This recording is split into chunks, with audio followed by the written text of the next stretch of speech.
శ్రీకాకుళం నగరంలో డయేరియా అదుపు చేయడంలో రాష్ట్ర ప్రభుత్వం వైఫల్యం చెందిందని సిపిఎం జిల్లా కార్యదర్శి బి గోవిందరావు తెలిపారు. శ్రీకాకుళం జిల్లా సిపిఎం కార్యాలయంలో సోమవారం సమావేశం నిర్వహించారు.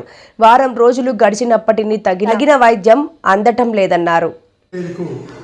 నమస్కారం.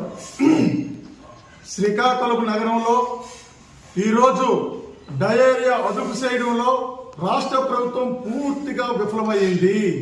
ఈ రోజు విఫలమైన కారణంగానే ఈ రోజుకు వారం రోజులు గడిచినప్పుడు కూడా ఈ రోజు చిన్న ఒక డయేరియా లాంటిది కూడా ఇవాళ అదుపు చేయలేక ప్రజలు ప్రాణాలు కోల్పోతుంటే కనీసం ఈ జిల్లా మంత్రి వ్యవసాయ శాఖ మంత్రి గారు కనీసం ఇప్పటి వరకు పరామర్శకు కూడా వెళ్ళలేదు. ఇది బాధాకరమైన విషయం. అంతేకాదు ఈ రోజు ఈ డయేరియా ప్రబలడానికి ప్రధానమైన కారణం ఏంటంటే ఈ రోజు మంచినీటి పైపు లైన్లన్నీ కూడా ఇవాళ మురికి కాలువలు గుండా ప్రవహిస్తున్నాయి. అవి ఎక్కడ లీక్ అవుతున్నాయో తెలియదు, ఎక్కడ పోయినాయో తెలియదు, ఎక్కడ పింపురకు పోనాయో తెలియదుందని ఈవేళ మురికి నీరు మంచినీరుతో కలిసి వెళ్ళడంతో ఈవేళ డయేరియా ప్రబలింది. దీనివల్ల ఏంటంటే అనేక మంది ఈవేళ రోగాలు బారిన పడతారు. మరొక వైపున ఈ శ్రీకాకుళం జిల్లాలో మొత్తం అంతా మురికి నీరు, సెప్టిక్ ట్యాంక్ నీరు, హాస్పిటల్ వ్యర్థాలు మొత్తం అంతా కూడా ఇవాళ ఎటువంటి శుద్ధి చేయకుండా ఇవాళ నాగావళి నదికి ఇవాళ లైన్ కనెక్షన్ అయి ఉంది. అక్కడి నుంచే మంచినీరు ట్యాంకులేమో ఫిల్టర్ చేసి ఈ శ్రీకాకుళం నగరవాసులకు ఇస్తారు. అంటే ఈ మురికి నీరే తిరిగి మళ్ళీ ప్రజలకు ఇవ్వడంతో ప్రజలు అనారోగ్యం పాలవుతారు. గతంలో కూడా మేము సిపిఎం గా అనేక ఆందోళన చేసాం. మీరు శుద్ధి చేసి ఈ నీరంతా కూడా పైప్ లైన్ ద్వారా సముద్రం కలపండి, అంతేగాని ఈ నాగావళి కలుషితం చేయడం చెప్పిన ఈ ప్రభుత్వాలు ఎంతవరకు కూడా దానికి ఎటువంటి శుద్ధి చేయడానికి కూడా ముందుకు రాలేదు. అందుకోసమే ఈవేళ ఈ బారిన పడతారు. అంతేకాదు ఈవేళ రోగాల బారిన పడితే ఈవేళ వైద్యానికి రిమ్స్ తీసుకెళ్తే రిమ్స్ లో బెడ్లు లేవు. ఎందుకయ్యా బెడ్లు లేవనంటే ఐసీయూ బెడ్లు 30 ఉన్నాయి. 30 బెడ్లు ఉంటే దానిలో 16 వెంటిలేటర్లు ఉన్నాయి.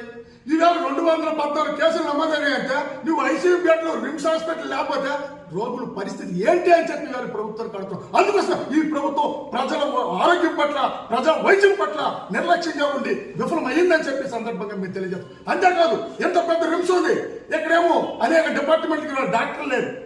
ఈరోజు ఎన్నో ట్రైనాలజీకి లేరు, ఎండోగ్రాఫ్ సంబంధించి లేరు, అదేవిధంగా పిల్లలకు సంబంధించి పీడియాట్రిక్ సర్జన్ లేడు. అలాగే కొన్ని డాక్టర్లు తరాకుర వదలలేదు. అంటే ఆంకాలజీకి ఒకరు ఉన్నారు, అలాగే కార్డియాలజీకి ఒక ఇద్దరు ఉన్నారు, అలాగే న్యూరో సర్జన్, యూరోకి ఒక్కొక్కరు చెప్పున్నారు. కానీ ఇక్కడ ఒక డిపార్ట్మెంట్కి 4 ఉండాలి. Professor, assistant professor, 2 assistant. కానీ వైద్యులు లేరు. 800 బెడ్లు ఉన్నాయి, దానికి మనుషులు లేరు. ఎఫ్ఎన్ఓలు, ఎంఎన్ఓలు 30 మంది ఉన్నారు. 100 బెడ్లకు 30 మంది ఉంటే ఉండాలి, 800 బెడ్లకు 30 మంది ఉన్నారు. అంటే వైద్యం ఎంత దారుణంగా ఉంది. ఈ ప్రభుత్వం వైద్యం పట్ల ఎంత నిర్లక్ష్యం వహిస్తుంది. ఈవేళ ప్రజలకు ఏ విధంగా వైద్యం అందలేదనడానికి ఇది ఒక నిదర్శనం కాదని మేము అడుగుతున్నాం. ఎట్లాంటి ప్రభుత్వ వైఫల్యాలన్నీ కూడా తప్పిదాన్ని కప్పిపుచ్చడం కోసం ఈవేళ ఉద్యోగుల మీద వేటేసినావు, ఈవేళ ఉద్యోగుల మీద దాడి చేస్తావు. ఇది సరైనది కాదు. ప్రజలు నీకు వ్యతిరేకిస్తారు. ఉద్యోగులు తన మొత్తం అంతా కూడా మొత్తం శ్రమని ఇవాళ దారిపాసి ప్రజల కోసం పనిచేస్తున్న మీద మీరు చర్యలు తీసుకుంటారా అని చెప్పి ఇవాళ వ్యవసాయ శాఖ మంత్రి అచ్చెన్నాయుడు గారిని ఇవాళ మీరు ప్రశ్నించదలుచుకోవడం. అందుకోసం ఈరోజు మేము చెప్తున్నాం, వెంటనే పైపు లైన్లన్నీ కూడా మరమ్మతులు చేయాలి. కొత్త పైపు లైన్లు వేసి నీరు ఇవ్వాలా. అదేవిధంగా నాగావళి నదిని కలుషితం లేకుండా చూడాలి, శుద్ధి చేసి నీరు మాత్రం మొగ్గాలి. అలాగే ఈ రోజు చనిపోయిన వ్యక్తులకి ఒక్కొక్కరికి 25 లక్షలు చొప్పున నష్టపరిహారం ఇవ్వాలని చెప్పి మేము సిపిఎం పార్టీగా డిమాండ్ చేస్తున్నాం. రాష్ట్ర ప్రభుత్వం ఎప్పటికైనా సరే ఇవన్నీ కానీ పరిశీలన చేయకపోతే భవిష్యత్తులో పెద్ద ఎత్తున పోరాటం చేస్తామని చెప్పి జారీ చేస్తున్నాం.